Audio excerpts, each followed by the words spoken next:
여러분 안녕하십니까, 정관영입니다. 오늘은 4.10 총선, 4.10 총선이 이제 두 달이 채 남지 않았는데, 그와 관련해서 특정 선거구에 관한 이야기를 좀 할까 합니다. 제목에 나와 있는 것처럼 충남 공주부여 청양선거구에 관해서 말씀을 드리려고 하는데, 거기에 두 양당의 주요 후보에 대해서 한번 생각을 좀 해보려고 합니다. 그래서 오선 국민의힘의 공천 신청자인 이제 5선의 정진석 의원과, 그리고 민주당의 공천 신청자인 박수현 후보, 두 사람과 관련해서 공주부영 청양선거구에 대해서 말씀을 드리려고 하는데, 총선이 이제 두 달이 채 남지 않았죠. 그 국민의힘과 민주당의 지금 총선 윤곽이 거의 다 드러나고 있죠. 국민의힘은 이번 주에 공천 신청자들 이제 면접을 진행하고 있고, 민주당은 이제 거의 이제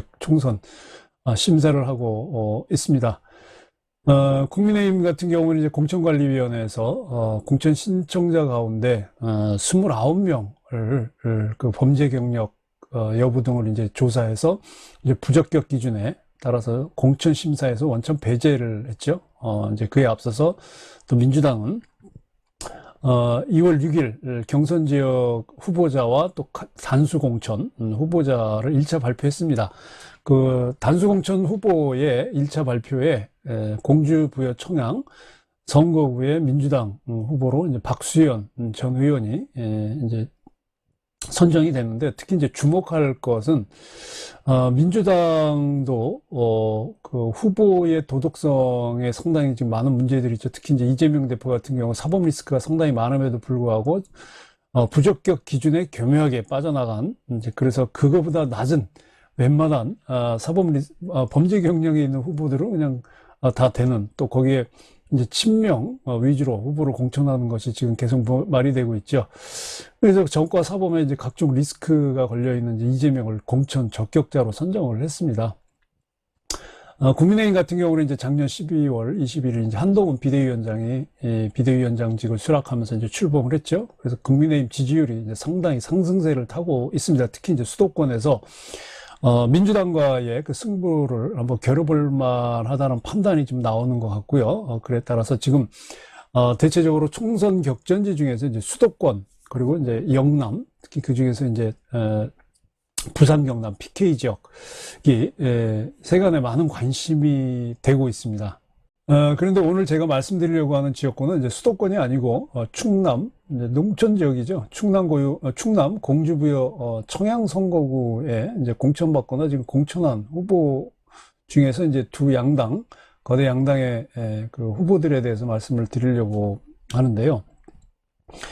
먼저 그 민주당에서는요, 박수현 후보가 지금 1차 단수 공천에 그 선정이 됐죠. 그래서 박수현 후보에 대해서 얘기를 조금 하면, 박수현 그 후보는 여러분들 잘 아시는 안희정 전 충남도지사의 비서관이었죠.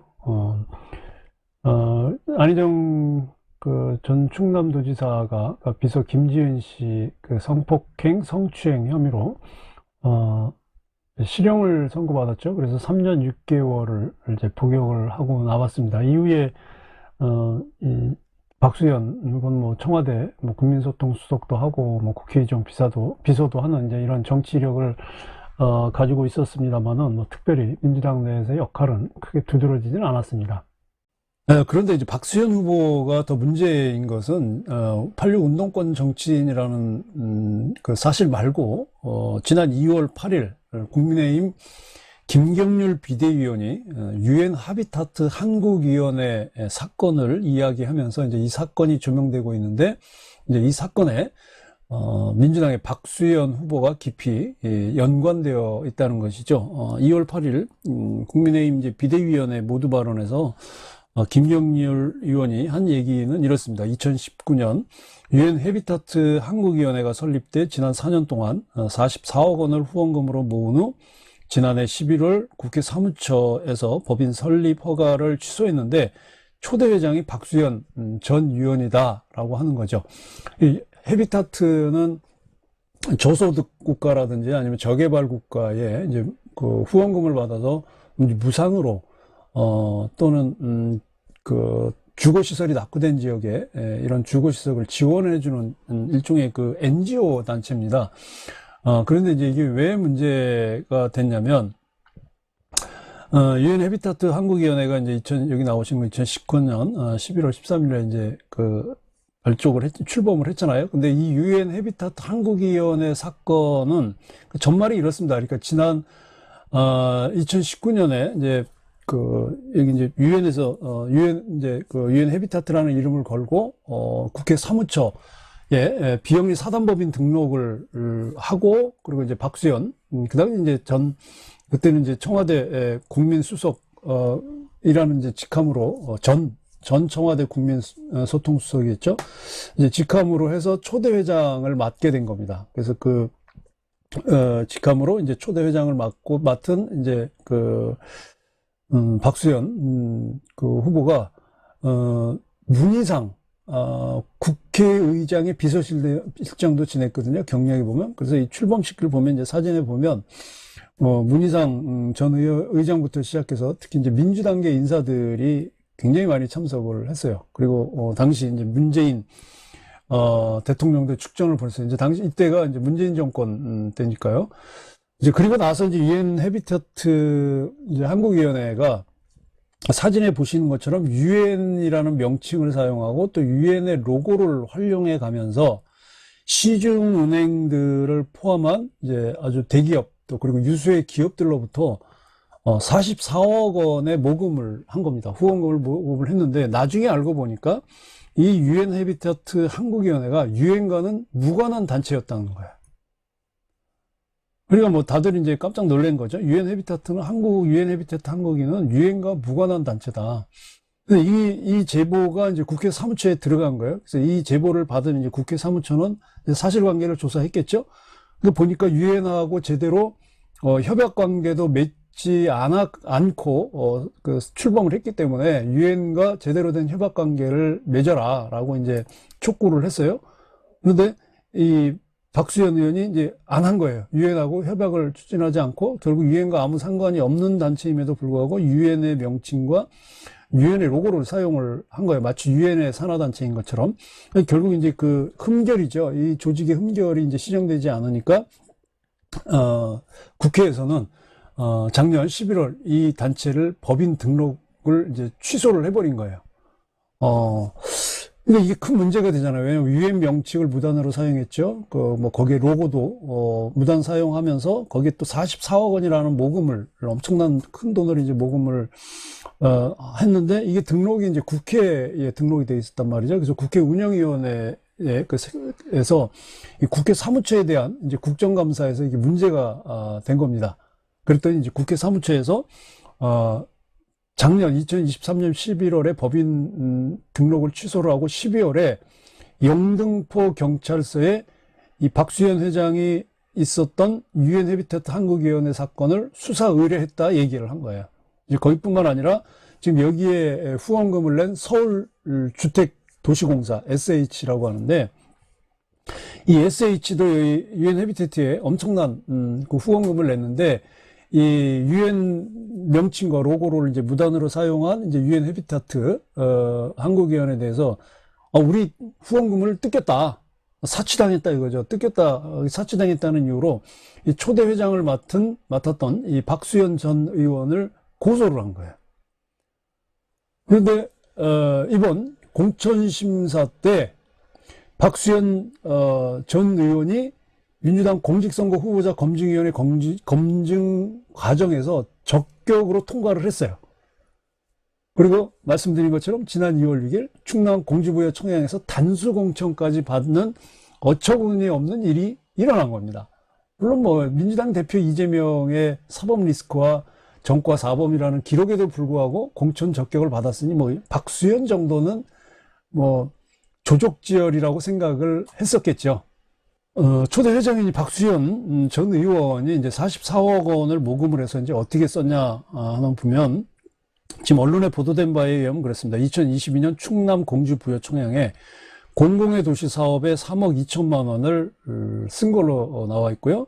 그리고 이제 공주시에 꿈나무 메타스쿨에 이제 3억 5천만 원을 지원을 했는데, 이제 주 사업 지역이 이제 공주인 거죠. 부여하고 청양은 이제 빠진 겁니다. 이제 그걸 했는데, 여러 이제 언론에도 소개되고 그랬어요. 근데 지금 이 홈페이지가 없습니다.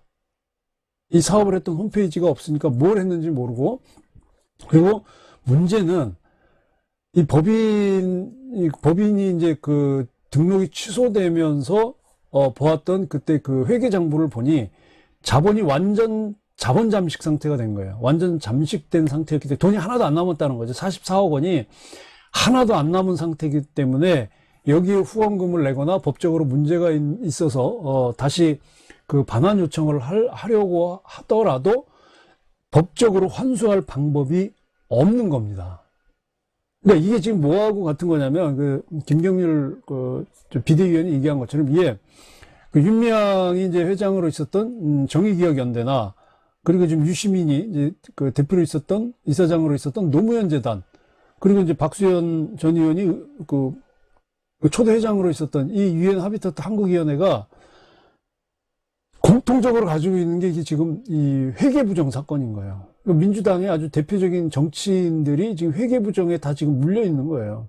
근데 또 방법도 아주 정말 다양한 방법으로, 그 김경률 위원의 말을 이제 빌리자고 하면, 정말 창의적인 수법으로 돈과 관련된 후원금을 뜯어내서 아주 참 많이 해 드셨죠. 네, 그럼 다음은 이제 우리 그 공주부여 청양 선거구의 이제 국민의힘 상황을 이제 한번 좀 살펴보면, 국민의힘 이번 이제 기조가 이제 세대 교체와 물갈이잖아요. 이제 한동훈 위원장이 이제 강력하게 이야기를 했고, 근데 여기서 이제 세대 교체라는 게 꼭 물리적인 나이를 의미하는 건 아니죠. 다선 의원들, 중진 다선 의원들의 용퇴를 이제 의미하는 건데, 그래서 이제 그 국민의힘 장동혁 사무총장이 그 라디오 인터뷰에 나와서 그런 얘기를 했어요. 그 당 중진들에게 그 험지 출마 요구한 거에 대해서 어떻게 생각하냐 그랬더니, 뭐 희생을 통해서라도 적어도 두석은 가져올 수 있어야 된다. 그러니까 다른 곳으로 험지로 갔을 때 원래 본래의 지역구도 당선이 될 수 다른 후보가 왔을 때 당선이 될 수 있어야 되고, 또 그 중진이 다른 곳으로 험지 출마했을 때도 당선이 될 수 있는 이 두 가지의 가능성을 모두 봐야 된다. 근데 어쨌든 이제 PK, 부산 경남은 지금 상당 부분 지금 이제 재배치가 됐죠. 거기에 이제 TK도 곧 이제 재배치를 하려고 한다라고 이야기를 지금 하고 있습니다. 그리고 또 윤재욱 원내대표도 그랬죠. 영남권의 중진들의 이번 총선에서 좀 더 험지에 출마를 해야 된다. 왜냐하면 중진들이 좀 더 모범을 보이는 게 당연한 거 아니겠느냐. 이건 이제 인요한 혁신위원회 때도 가장 먼저 나온 얘기가 바로 이게 중진 험지 출마 또는 불출마 아니었겠습니까? 네, 충남 공주부의 청양 선거구의 국민의힘 후보는 아직 결정되지 않았습니다. 이번 주가 이제 후보자, 공천 신청자 면접이기 때문에 다음 주 되면 이제 결정이 나겠죠. 근데 현재 정진석 의원과 다른 한 명, 두 명이 지금 국민의힘의 국회의원 후보자 공천 신청을 한 상태입니다. 그 중에서 이제 현역 의원이 이제 정진석 후보는 현재 지금 이제 그 21대 국회의원으로 있고 이제 5선 의원이죠. 정진석 의원이 이제 선거구로 있는 이곳 그 공주부의 청양은 그 선친인 그 정성모 씨에게 이제 지역구를 세습받은 곳입니다. 그 당시에는 이제 공주부의 청양이 아니었죠. 이제 공주만 해당이 됐었는데, 어쨌든 현재 국민의힘 이제 공천관리위원회에서는 이제 현역 의원을 대상으로 해서 경선 감산점 규정을 마련을 했죠. 그래서 동일 지역구에서 3번 이상, 이제 3선 이상을 한 의원에게 이제 불이익을 주기로 하겠다. 불이익을 준다라는 이제 규정을 지금 전국의 253개 선거구에 예외 없이 이제 적용하기로 결정을 했습니다. 그럼 이제 정진석 의원은 당연히 여기에 이제 해당이 되겠죠? 그리고 이제 공천받을 때 이제 감점이 될 텐데 굳이 지금 당의 그 기조처럼 이제 중진 험지 출마 또는 이제 불출마 흐름으로 가고 있는데 굳이 공주부의 청양 선거구에 출마하겠다는 거는 자기하고 맞설 상대가 없다거나 또는 이제 국민의힘의 그런 지도부의 총선 노선에 동의하지 않는다라고 이제 해석이 될 수 있겠죠. 동일 지역구 삼선 이상이라는 것 말고, 지금 정진석 의원이 지금 이제 그 문제가 하나 걸려 있는 게 뭐냐면, 지금 나와 있는 것처럼 2017년 9월에 본인의 이제 페이스북에 이런 글을 적었죠. 그 이제 노무현 전 대통령 이제 명예훼손으로 이제 그 고소를 당하겠는데, 이 내용이 그렇습니다. 권양숙 씨와 아들이 박연차 씨로부터 수백만 불 금품 뇌물을 받은 혐의로 검찰 조사를 받은 지 부부싸움 끝에 권 씨는 가출하고 그날 밤 혼자 남은 노 대통령이 스스로 목숨을 끊은 사건이다라고 본인이 딱 써버린 거예요. 물론 나중에 이제 지웠습니다만은, 이 페이스북에 정진석 의원이 이 글을 올리고 나서 노 전 대통령의 아들이 그 노건호 씨가, 그리고 또 이 권양숙 여사가 이제 그 명예훼손과 사자 명예훼손으로 이 정진석 의원을 검찰에 고소를 했어요. 그래서 이제 검찰에 고소를 했으니까 이제 검찰에서 이제 기소를 했겠죠. 그래서 벌금 500만 원의 약식 기소했는데, 판사가 이 약식 기소된 걸 정식 재판에 회부를 한 거예요. 그래서 1심 재판 결과가 2023년 작년 8월에 나왔는데, 서울중앙지법 1심 재판에서 노무현 명예훼손으로 정진석 의원에게 징역 6개월을 실형을 선고를 한 겁니다. 그러니까 정진석 의원이 쓴 글은 거짓 사실이고, 그 거짓 사실을 밝힘으로 인해서 다른 사람의 이제 명예를 훼손했다는 것이 인정된다라고 본 거예요. 뭐 정 의원은 뭐 당연히 항소를 했겠죠. 그래서 지금 2심 재판이 진행 중입니다. 그 3월 12일에 이제 그 2심 재판 1차 재판이 열리는데요. 현재 지금 정진석 의원은 그래서 노무현 전 대통령의 명예훼손 사건으로 해서 재판을 받고 있고요. 그리고 이제 1심 선고이긴 하지만 국회의원 당선 무효형인 공직선거법에 의하면 이제 징역형을 선고받으면 국회의원 당선 무효형이거든요. 그래서 어쨌든 1심에서 지금 당선 무효형 징역형을 선고받았습니다. 그 지난 1월에 그 한동훈 비대위원장이 제시한 공천 기준에 보면, 그 정치개혁의 일환의 하나로 그 재판 중인 국회의원이 금고형 이상의 형이 확정되면 그동안에 이제 국회의원이 당선돼서 재판을 받는 기간, 그리고 최종심, 대법원에서 최종심이 날 때까지의 세비를 전부 반납해라. 출마하지 말라는 얘기거든요, 재판 중인 사람들은. 근데 정진석 의원이 재판 중임에도 불구하고 이번에 또 공천 신청을 한 거예요. 그 한동훈 비대위원장이 그 제시한 공천 부적격자 그 기준, 요번에 이제 새로 됐죠. 그 약간 좀 강화되긴 했는데, 그 전에 이제 국민의힘 그 당규를 보면요. 국민의힘 당규에 이런 내용이 있어요. 지역구 국회의원 후보자 추천 규정이 있습니다. 여기에 제4장 지역구 국회의원 선거 후보자 심사의 14조 7항에 보면, 당선 무효에 해당하는 형을 선고받고 재판 계속 중인 자. 이 사람은 지금 이 공천 부적격자입니다. 그러니까 정진석 의원은 지금 현재 노무현 전 대통령의 명예훼손 혐의로 1심 선고를 받고 지금 현재 재판 중에 있거든요. 그러면 이 당규에 따르면 한동훈 위원장이 제시한 공천 부적격, 아주 강화된 공천 부적격 기준이 아니더라도 지금 당규 규정에 의하면 지금 이 정진석 의원은 공천 부적격자예요. 그런데 본인이 지금 또 공천을 신청했거든요.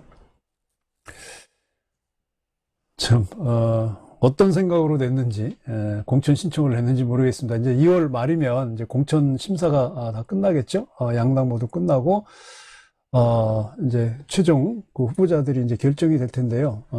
국민의힘에서는 이제 이번 총선을 이제 이기는 공천, 공정한 공천을 하겠다고 국민의힘에 약속을 했습니다. 한동훈 비대위원장이. 그래서 국민의힘 공천이 이제 얼마나 공정하게 이루어질지 이제 지켜봐야 되는데, 이렇게 지금, 당규에 공천 부적격자로 되어 있는 정진석 의원이 지금 이 지역구에 공천 신청을 냈다고 하는 자체는 이 당규도 무시하는 것뿐만 아니라 본인이 굉장한 욕심을 육선에 도전해 보겠다, 그 얘기거든요. 지금의 한동훈 비대위와 상당히 그 결을 달리하고 있다는 걸 알고 있습니다. 민주당의 이재명 대표가 여러 가지 불법 행위로 지금 재판을 받고 있잖아요. 그럼에도 이제 공천 그 공천 적격으로 한 것에 대해서 국민의힘이 정말 이거 파렴치한 공천이라고 막 쏘아붙였어요. 근데 똑같이 국민의힘도 이 재판 중인 후보를 그것도 당규를 어겨가면서 공천했다? 민주당하고 어떤 차별성을 내세울까요? 아마 신문에 대서특필될 겁니다. 어떤 결과가 나올지 한번 지켜볼 일입니다.